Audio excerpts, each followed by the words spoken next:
chopping off feet, killing babies, they was crying too loud, right? These Muslims did that, right? And they all came in the name of Allah. So when you're a Muslim, you really giving credit to your oppressor once again. But I guess we just didn't know that. We ain't studied enough. So for all you black Muslims, right, Islam is not an African religion. It's a fragment from the periphery. It's a fragment from the outskirts of African culture. We probably was trying to throw that stuff away. By the time they come in, somebody went and picked it up out the trash. They picked it up out the trash. They said, oh, we was like, dude, that don't really work. And we was throwing it away, y'all can have that. It's amazing. So no, just because we was conquered by Islam first, right, doesn't mean that that's an African way of life. I hear a lot of Muslims say, well, Abraham was a Muslim. That don't make no sense. You ain't got no Islam before the Quran, no matter what you try to say. In actuality, the Quran is nothing but a Jewish writing.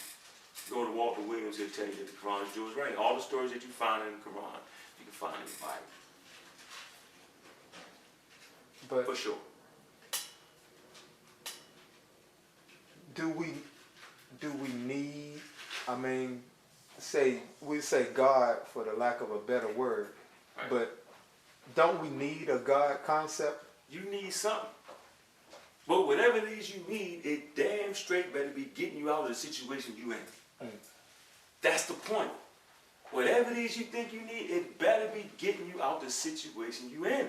It don't make sense to have something that don't do nothing for you. Right? Why have this great God and you can't use it to get you out of that situation? We've been looking for Jesus Christ. The nigga is really late. You talking 2008. That's 2,000 years we waiting on him. And if you really read the book, he's supposed to come back in a little while.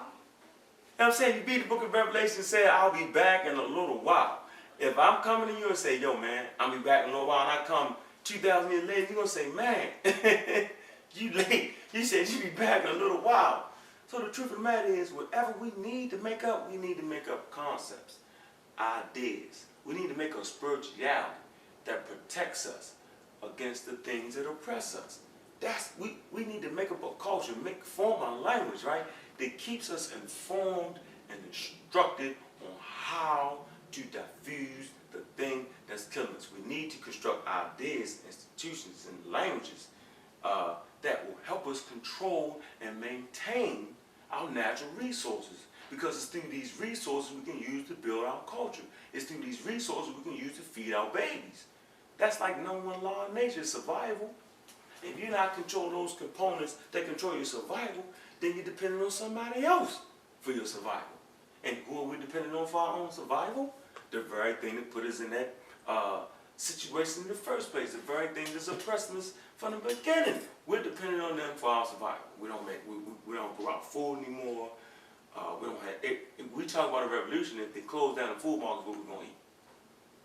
If they close all the stores, we're gonna get our clothes from. We're not in control of our natural resources, and the point of the matter is, Africa is one big giant resource.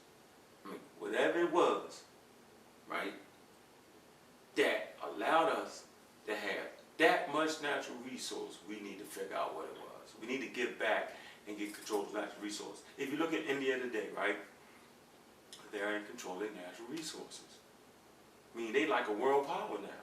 And the only reason they're a world power is because they continue to follow their religion. You got a couple nuts that jumped off the bandwagon, play Christian, right? But in the end of the day, right, they go back to their spirituality, and their spirituality allows them to maintain and own and operate their own natural resources. It's about economics. The first principle of the universe, right, is clearly stated by Dr. Leonard Jeffries, as he looked me in my face and told me, is the natural resources. Economics. Spirituality should be, look at white man's spirituality. His spirituality is this, it's deep. He got a deep spirituality, yo. It's right here. It tells you right here. And God we trust. Yeah. His spirituality is on the money. They got a picture of God on the front. And they got a picture of God on the front. Jesus Christ losing his hair. It's the same thing. It's the same thing. And on the back, he tell you where he stole his signs from. Bam. You know what I'm saying? He tell you where he stole his signs from. He give you all African concepts. He give you the eye, all-seeing eye was really pineal gland. He give you the pyramids. He really tell you, I went over there, I beat them down to the ground, right? And now I got this stuff. Man, he built this whole civilization using your economic keys. It's amazing. Can there be a multicultural religion if everybody followed it to the letter? No, that's like saying you can have a multicultural beehive, ants, dragonflies. No. See, all these things operate perfect in nature, apart from nature. Each piece has a thing that nature designed it to do. And if it become intertwined in such a way, then you're throwing the balance out. See, African culture is a beautiful culture. European culture is a beautiful culture. Chinese culture, Asian culture, all these are beautiful cultures. And they're even more beautiful when they work together. So yes, we can work together, right? But a multicultural thing, that would never work. That doesn't even make sense. That doesn't even go with the tenets of nature. Sure don't. Do you pray? Nah. Because nobody's listening. You first had to ask me, who is listening to you to pray? Let's give an example of what they say about God. They say God knows everything, right? Can tell you what you're going to say before you say it, right? Can hear everything, is everywhere at all times and everything, right? So if that's God, then what would be my purpose of praying? God already know what I'm going to talk about before I say it. So why would I have to do that?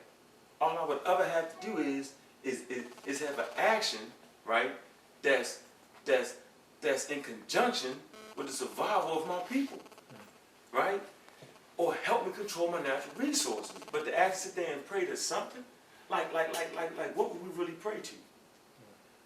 What would be the point in praying to something to know everything? That's like stupid. That's like repeating yourself over and over again. It just does not make sense to pray.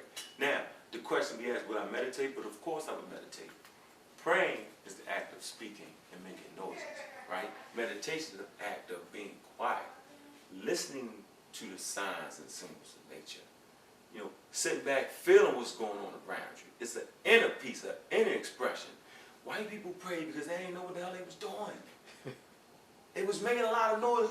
They was trying to copy our rituals and our things, and we was like, what are you doing? what are you doing? So no, I wouldn't be a praying person. Not saying that might not be something that somebody could do, but I'm saying to this point, I haven't found out what I be praying to. I want to connect to something. I don't want to pray to something. How can I pray to the very thing that is the essence of me? What do you mean? Meaning the whole universe consists of everything that I consist of. As above, so below. Same inner, same outer. You have an outer space, you have an inner space. Actually, I am a reflection of the universe, and the universe is a reflection of me. So in actuality, why would you need to pray to yourself? That's all you're doing when you pray. You be praying to yourself. We need to pray to myself. Okay, if, you know, you're saying praying to yourself. If in the beginning, you know, nothing existed, right, you know, except this creator, right, you know, how does that get to me? What is that in relationship to me? First of all, I'm my own creator. Because it was my mother that created me, and it was her mother that created her, and the process is never ending. There is no beginning. What you ask me is, how do I get back to the source? In actuality, I am the source. I'm an aspect of the source. I'm a reflection of the source. So the way to stay in contact with, see, that's what they do with the religions. They break your power cord. They unplug you. Meaning, they give you their cultural expression. And we can be honest, the Bible, the Quran, right, are nothing but a family book. And in that family book, their primary ancestor is God. And from God made Adam and Noah and so on, all the way back to Jesus Christ. So they're giving you a family history on how they dealt with their deity and how their deity dealt with them. They're giving you an ancestral link back to God. But the truth of the matter is, we're not an ancestral link. So the key for us